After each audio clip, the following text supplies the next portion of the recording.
Bonjour, aujourd'hui on est le mardi 11 novembre 2025. Je vais vous parler aujourd'hui de deux éléments un peu délicats.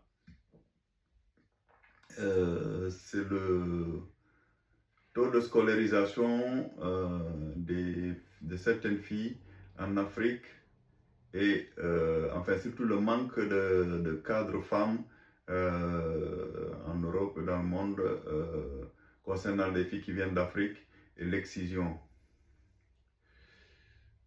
Vous savez, l'excision, c'est quelque chose qui est vraiment, c'est une coutume, hein. C'est une coutume.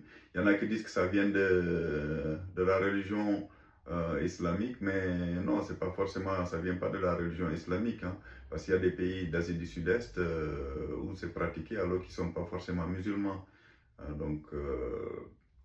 Mais l'excision, c'est pratiqué pratiquement, surtout en Afrique, hein. En Afrique, la plupart des pays le font. Et l'excision, ça veut dire quoi? Ça veut dire que c'est une mutilation génitale des femmes. C'est-à-dire qu'on leur coupe le clitoris. Vous savez, si on coupe le clitoris d'une femme, c'est pour éviter qu'elle ait du plaisir, qu'elle ait une grande sensation. En fait, la femme a une sensation. Ça ne veut pas dire qu'elle n'a pas de sensation, mais la sensation, le plaisir est énormément réduit. C'est énormément réduit. Donc, vous savez, c'est comme si on vous coupe une partie de la langue, hein. Vous sentez ce que vous mangez, mais la langue ne sera pas très pratique, ne sera pas très utile, hein. C'est comme au niveau des mains aussi, on vous racle toute la paume de la main. Vous aurez la sensibilité, mais elle est diffuse. Il n'y a pas de sensibilité précise. C'est comme si au pied aussi, on vous raclait la plante des pieds. Et c'est pareil, vous sentirez, mais de façon diffuse quand vous marchez. C'est exactement ça. Ça ne veut pas dire que les femmes n'ont pas de plaisir, n'ont pas de sensation, mais cette sensation, elle est réduite. Donc, parce qu'il faut savoir que ce qu'on appelle le clitoris, ce n'est pas que le haut, hein, ça va tout autour de la ville, vers l'anus, hein. C'est ça qu'on appelle le clitoris, en fait. Voilà. Mais le fait de couper le clitoris aux femmes, effectivement, ça leur réduit énormément la sensation, énormément. Et ceci est dit à quoi, en fait? Pourquoi on leur coupe le clitoris? Pourquoi il y a cette mutilation génitale? C'est soi-disant pour éviter qu'elle aille courir ailleurs, hein, qu'elle aille courir les hommes. Vous voyez? C'est ça, en fait, le problème.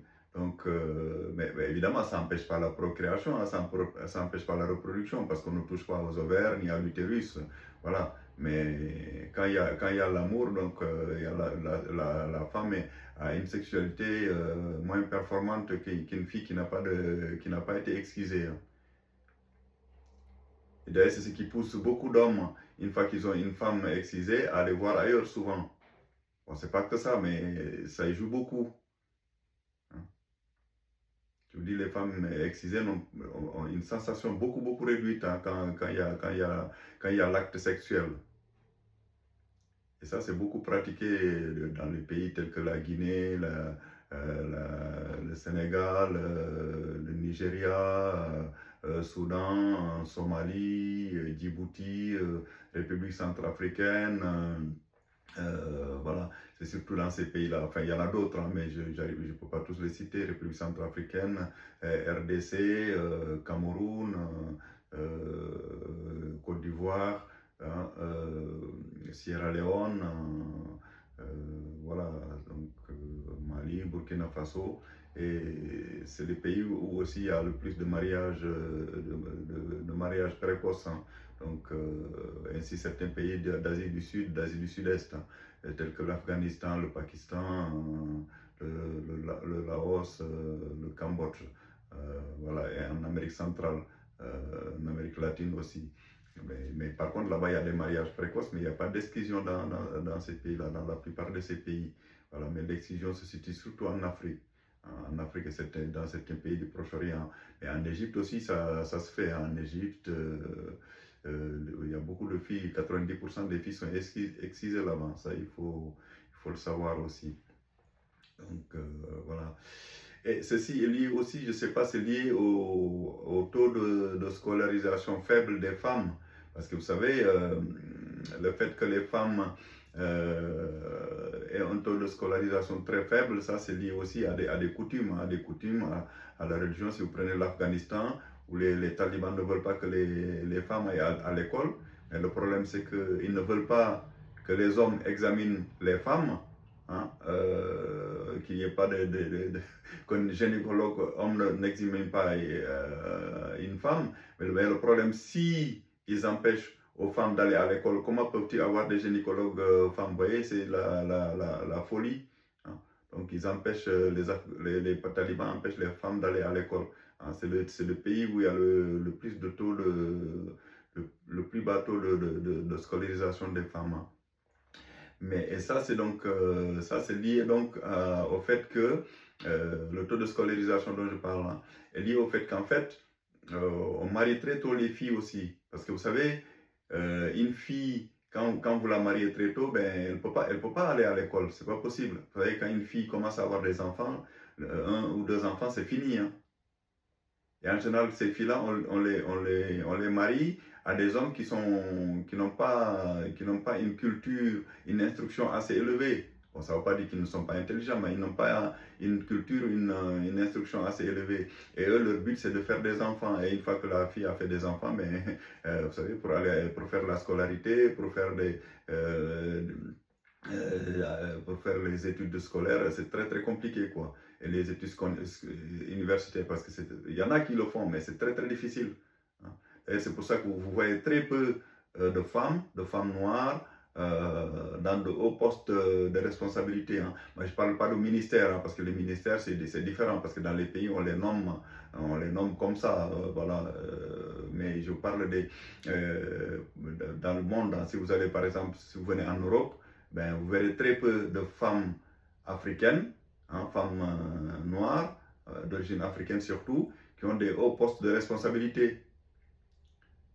Parce qu'on ne leur permet pas de faire des études de haut niveau. Il y en a quelques-unes, mais elles sont très très rares. Hein. Que ce soit dans toute l'Europe, hein, que ce soit en Angleterre, en France, en Espagne, au Portugal, en Italie, en France, en Suisse, donc, en Hollande, en Belgique, partout où il y a l'immigration africaine, quoi.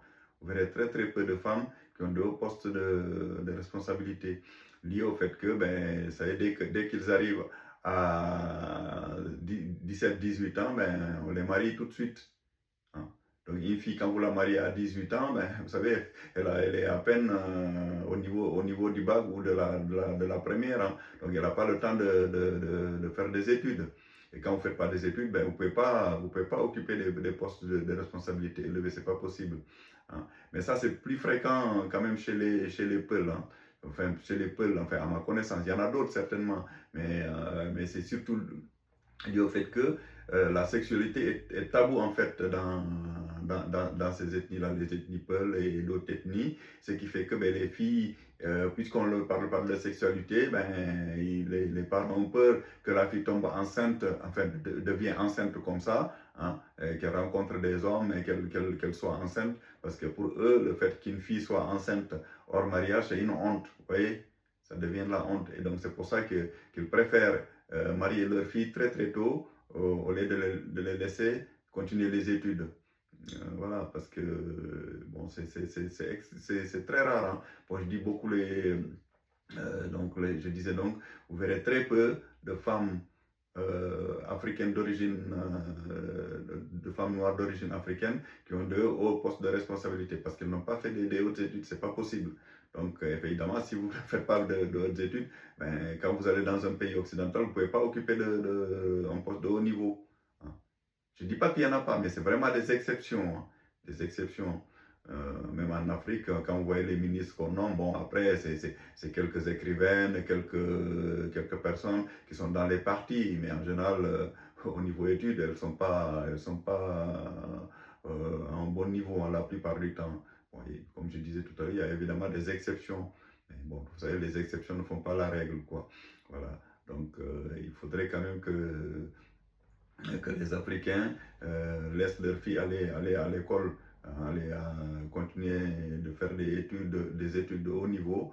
Ça leur permettra d'occuper des postes élevés, et ça leur évitera aussi d'être la deuxième, la troisième ou la quatrième épouse d'un homme. Hein. Parce que c'est pour ça que les femmes en général, elles cherchent les hommes riches qui ont un peu d'argent pour les épouser. Comme ça, elles sont à l'abri au niveau financier. Hein. Alors que s'ils avaient fait des études, il n'y aurait pas eu ça. Hein. Donc, évidemment, je ne dis pas qu'il faut faire des études de très haut niveau, parce que c'est vrai que même en Occident, le fait que les femmes fassent de hautes études, ça fait que même la natalité a baissé, parce que si la fille dit qu'elle va d'abord assurer sa carrière professionnelle, avoir des enfants, c'est qu'elle a 30 ans, 35 ans, ben là c'est plus difficile de faire des enfants à cet âge-là, quoi. Je suis d'accord, mais le fait de ne pas aller à l'école non plus, ça n'arrange pas les femmes africaines, quoi. Voilà, donc c'est tout ce que j'avais à dire aujourd'hui. Merci beaucoup et à la prochaine.